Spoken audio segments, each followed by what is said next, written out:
Nascemos em um mundo pré-estabelecido, mas por quem? George Orwell, um escritor americano, escreveu várias obras. Orwell, tendo vivido durante a auge da guerra, tinha um grande fascínio em escrever sobre os ardis dos líderes russos Trotsky e Stalin. Em um dos seus livros, chamados A Revolução dos Bichos, conta a história de Trotsky e Stalin, através de uma fábula infantil, tendo como local da história uma fazenda no qual os bichos criados ali fizeram uma revolução contra os donos desta, expulsando-os. Assumiram o poder, 2 porcos. Fez o autor uma analogia comparando estes porcos aos tiranos que sobem ao poder. Acontecem inúmeros fatos que pode-se imaginar olhando a história da União Soviética, mas ao ponto que quero tocar é o seguinte. O autor menciona a certa hora que todos os bichos que nasciam após a Revolução não ficavam sabendo como os fatos aconteceram para esta, e portanto aceitavam a verdade contada pelo dirigente da fazenda, o porco Napoleão, como única. E o autor mostrava uma certa maneira de como o porco Napoleão manipulava esta história e todos os animais da fazenda.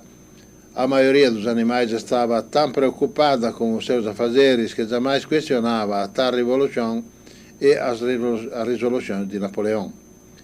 E todos os que nasciam na fazenda tinham as histórias de Napoleão como as mais plenas verdades. Já aceitavam estas verdades como as únicas, pois eram a tradição. Eles não sabiam a respeito da revolução feita por Napoleão, somente o que ele contava a seu bel prazer. Apenas herdavam a tradição. Mas não eram 2 os porcos que comandavam a revolução? Sim, mas logo que um discordou do outro, Napoleão, o mais esperto, deu um jeito para assumir com o companheiro e inventou mais uma história ao povo para explicar o sumiço do outro líder. E novamente todos acreditaram e ninguém questionou. Afinal, que dizia era Napoleão, e Napoleão era o mais sabido, o mais respeitado, a sumidade da fazenda. E as histórias reais não são sempre assim? Na Rússia, nos Estados Unidos, nos governos totalitários da Europa, tais como o de Hitler passado e de Mussolini, até mesmo do Brasil de hoje, é o mais perpétuo destes que vem desde a Idade Antiga da humanidade é a Igreja Apostólica Romana. O imperador Constantino Magno, considerado o primeiro imperador cristão, articulou o cristianismo apostolar de acordo com os seus interesses políticos e venais e mudou-o. O cristianismo apostolar que pregava a reencarnação passou a não ser mais. E muito mais a respeito do desmascaramento desta história pode ser encontrada nos livros de história e principalmente nos livros Os Ponteiros, direcionados ao seu 3 das Legiões Litáuricas. Pois é. E quem nascia depois, já no auge do regime de Constantino, virava cristão, pois era a nova religião oficial do Estado. E como toda boa religião utilitária, mudava os seus preceitos como se muda de roupa, tentando estabelecer um controle cada vez maior. E ninguém se importou de saber que o Cristo tinha realmente pregado, ou os que se interessaram foram perseguidos e muitos mortos.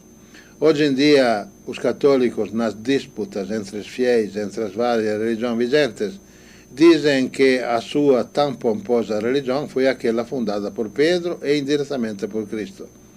Falam porque alguém os instigou a manipular para falarem, pois na história da humanidade real foi Constantino Magno que fundou esta religião e, não respeitando a doutrina do Cristo, moldou-a na forma em que lhe concebia.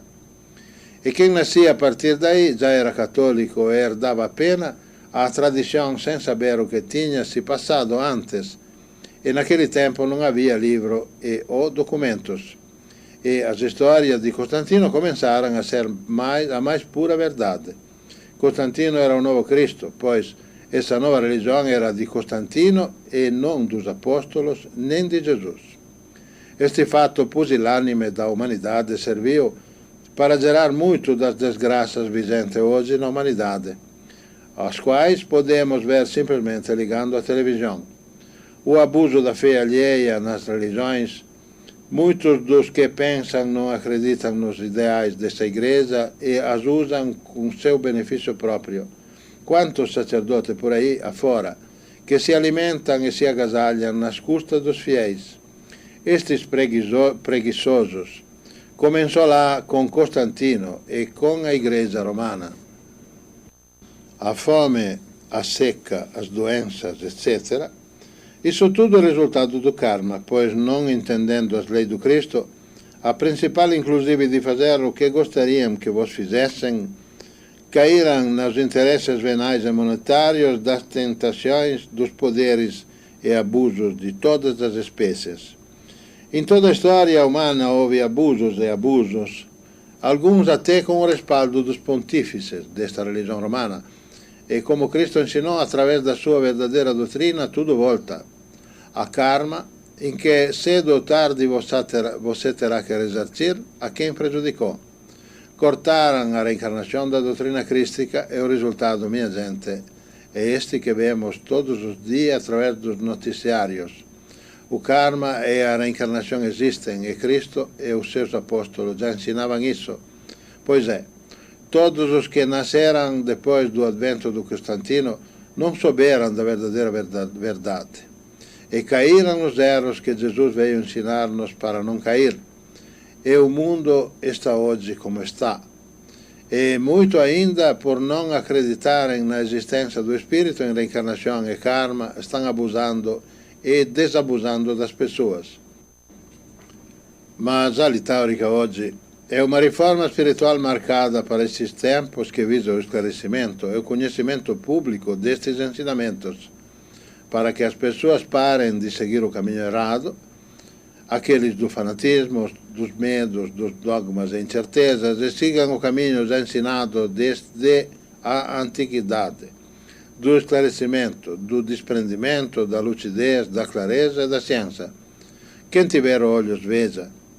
Nossa doutrina está em paz com a ciência e com os fatos.